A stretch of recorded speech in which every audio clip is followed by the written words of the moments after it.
ازيكم حبايبي؟ عاملين ايه؟ يا رب دايما تكونوا بخير. احنا في جوع اخر الليل بقى، واحنا في الشتاء ومحدش يسالني ايه يعني جوع اخر الليل. لا، انا جوع مش جوع باكل. تمام. جبت مكرونه وهحط صلصه طماطم وهحط الحله على النار واعمل مكرونه، بس مكرونه ايه بقى؟ سبايسي. في قلبك في قلبك والله في قلبك يا اختها. نولع كده على الحله بتاعتنا اللي ما نستغناش عنها.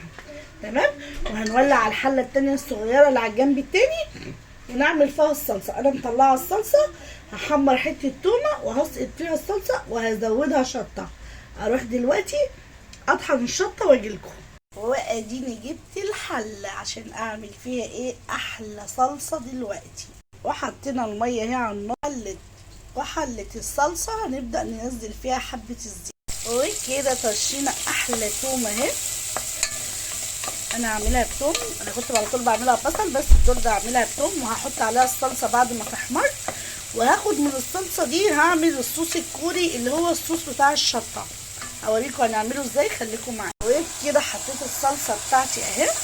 الصلصه دي طبعا انا مفرزاها عندي في الفريزر، هسيبها لما تفك وهشتغل بيها على طول. وهاخد منها المقدار برضو على حبه ميه من بتاعه السليق عشان اعمل الصوص الشطه.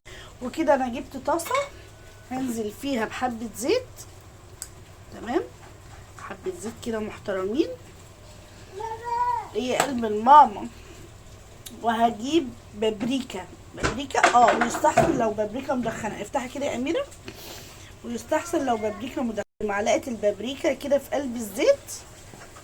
تمام اهي.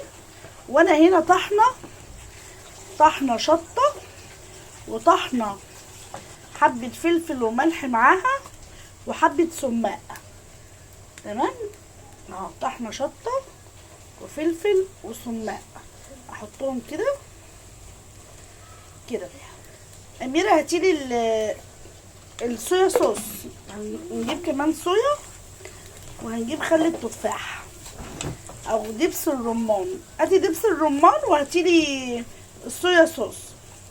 بصراحه ريحه الشطه صعبه جدا جدا جدا جدا.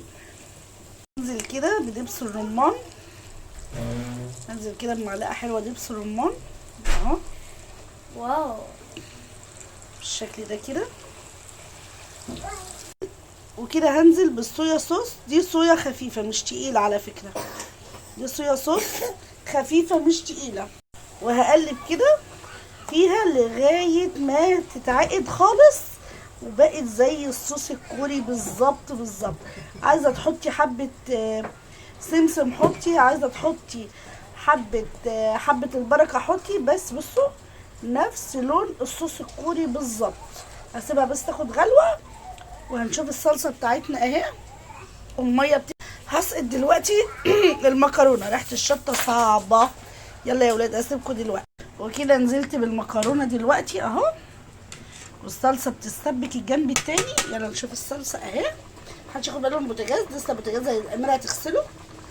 ادي الصوص الكوري بتاعنا. ايه رايكم بقى؟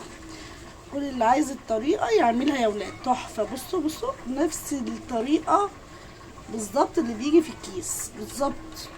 وادي حطيت الصلصه على المكرونه، هسيبها بس شويه على النار وبعد كده هغرف على طول وهناكل بألف هنا وشفا.